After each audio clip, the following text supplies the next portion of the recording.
Welcome to a new edition of the Neon Jazz interview series with French jazz singer and recording artist Raquel Bitton. We discussed her newest 2023 CD, C'est Magnifique, and an illustrious career that has brought her to sold-out houses all over the U.S. and Canada.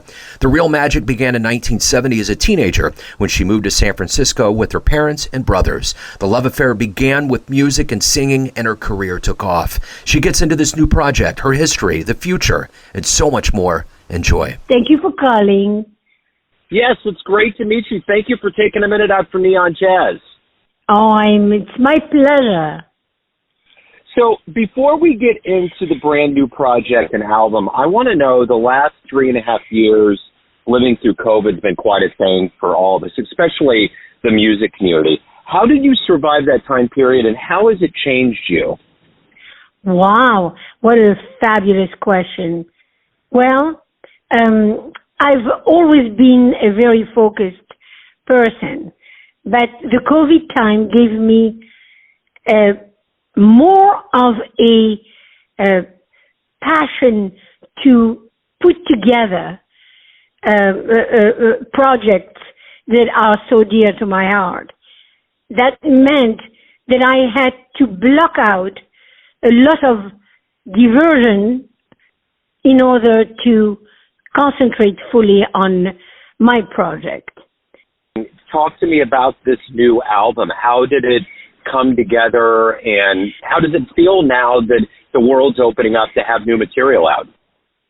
Well, it's an ambition I've had for a while now, as this album, C'est Magnifique, stands as my 9th album.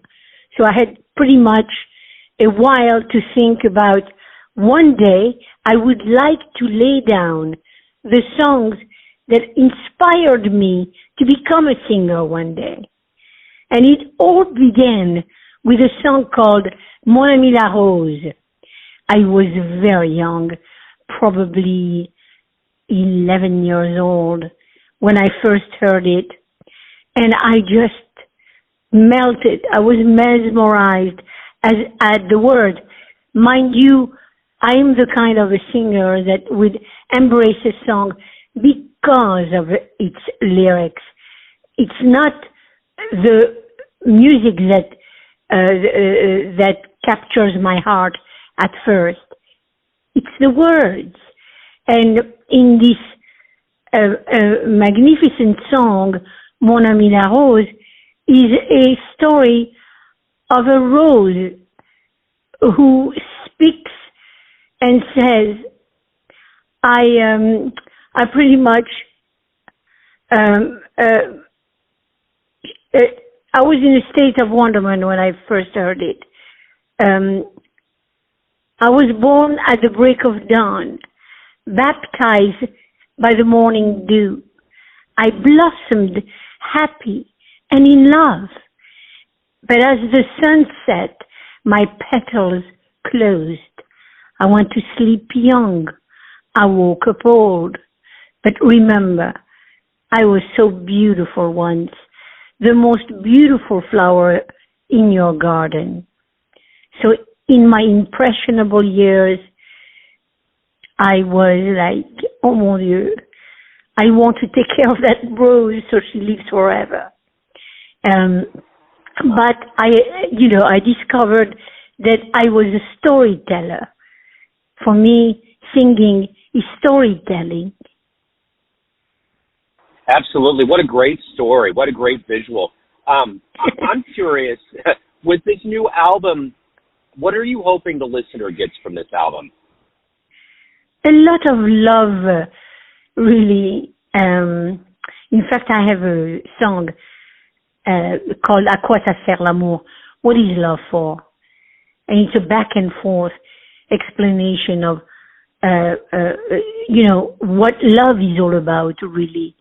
And unconditional love that breaks barriers above and beyond, not only between two people, a man and a woman, a romantic love, but also the love of people, the love of being, the respect, because without respect, you don't have anything at all to claim.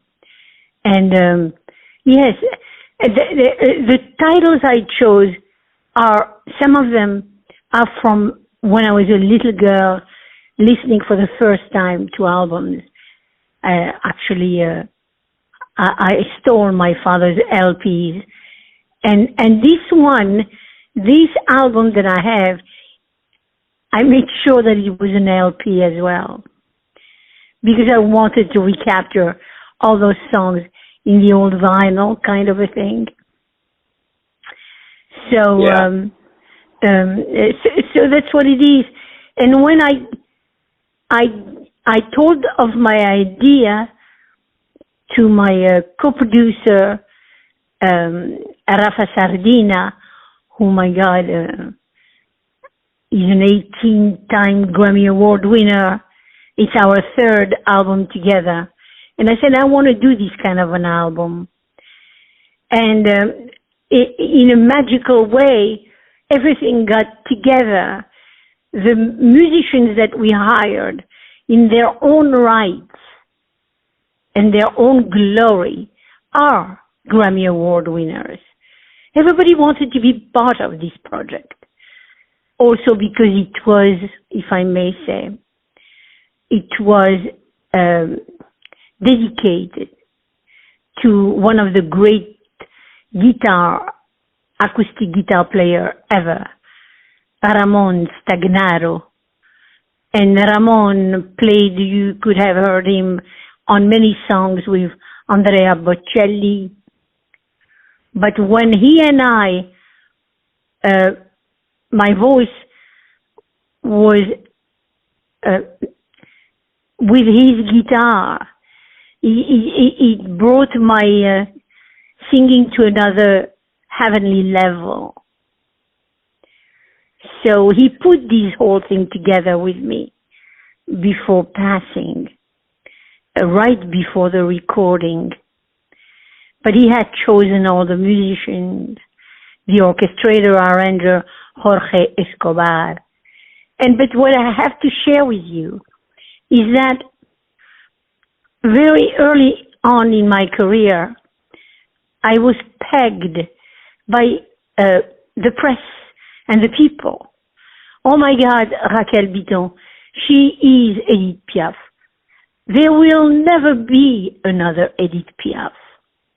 But I say this often, out of her ashes will come out new voices that she will deeply inspire.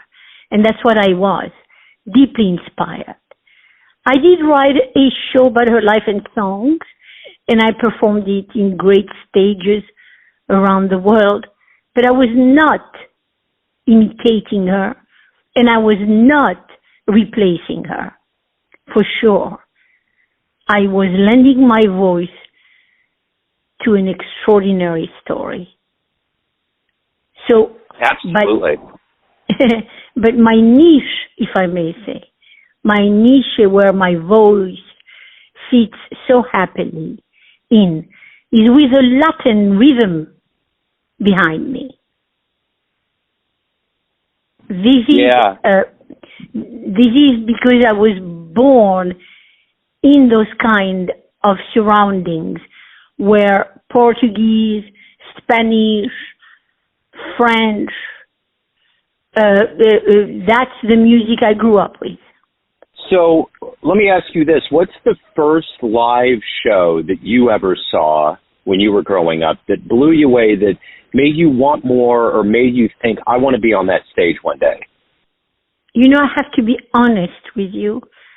I came from humble beginnings, so I don't have a quick reference to, oh mon Dieu, I saw these big artists, and no, I didn't. When I came to America, I was like 12 years old, 13 years old. And so I did not go to concerts. What I had as my solace are the songs, the recordings, the 45s, the LPs, the recordings, and I would listen, because my father was an avid collector of songs. And so I would dig into his boxes, and there was a magical world for me. So when I first sang in America, I just had to close my eyes and remember that I was there to tell a story. And I focused. And so every word, every tone showed my voice. My voice can laugh and cry at the same time. And I understood very young that this is what gets to the people's hearts. That sort of connection. And so it was not, I've never seen a singer that I can tell you, oh, I've seen this one and I said I want to be there. No, I wanted to sing for people, to tell them stories, magical stories, through songs. Wow, that was beautifully said. So I'm curious, on this journey of being a singer and a musician, what is it that you like the best about it? What do you look forward to the most in this process? In the process of recording? Yeah, recording or live music or all of the things that go into you being a singer and a musician. What is it that you like the best? What I like about it is that I celebrate life through songs. The cry of the heart. This is what I'm interested in. When it's joyful and happy, I need to tell you about it. When it's sad, the crack of my voice will tell you how moved I am. Therefore, you'll also be captured by those feelings. So for me, it is not the outcome that I look for, but it is the journey. So why do you love jazz? It's this thing that you've dedicated your life to. What do you love so much about it? What I have learned being a singer, is this what you are asking me?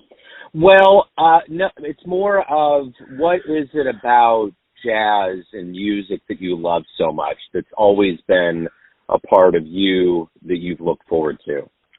The words, the beautiful poetry written by magical people in any language, especially French, Spanish. Those two languages are, like, to me, very close to my heart. And poetry is in, the way to express yourself. And this is where my soul belongs. And in this recording, if I may tell you, C'est Magnifique, the songs also have a beautiful rhythm and Latin flair to them because of the successful orchestra I brought in, all these magnificent people individually. And for example, Tout s'efface, track number 2 in my album, came as a total surprise to all of us. I had never seen, and I recorded many times in my life. This is my 9th recording, as I told you. I've never seen the entire orchestra in the booth, 24 of them, come in the booth, coming up there and dancing away. Tout s'efface. This is a 1929 song that I took, dusted off, and dressed up in the most joyful rhythm. So it became a dance number. And so the success of an album is not only your vision and your heart, it's also the people you surround yourself with.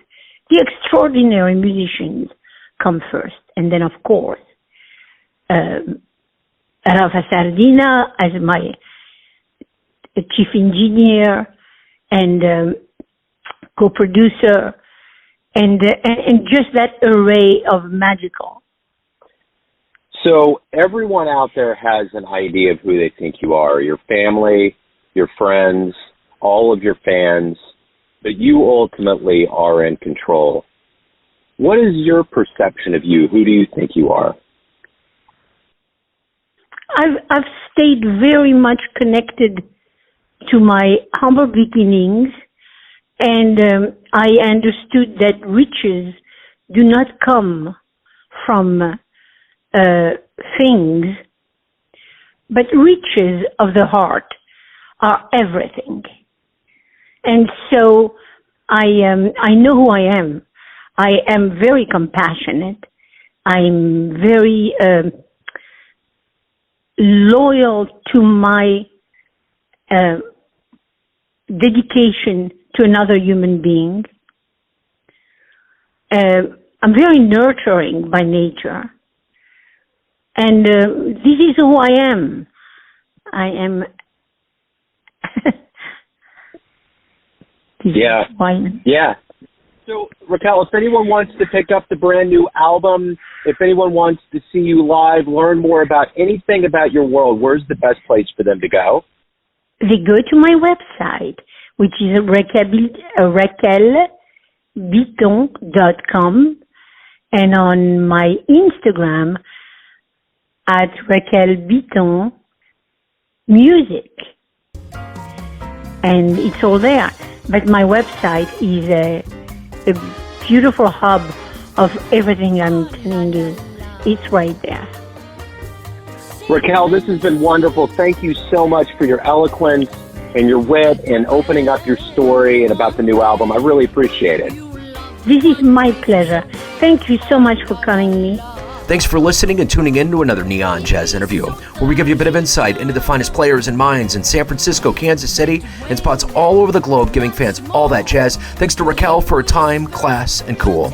If you want to hear more Neon Jazz interviews, you can find us on Spotify and Apple Podcasts. Subscribe to us at YouTube, and for everything Neon Jazz, go to theneonjazz.blogspot.com. Until next time, enjoy the jazz, my friends. C'est magnifique. C'est magnifique. Neon Jazz.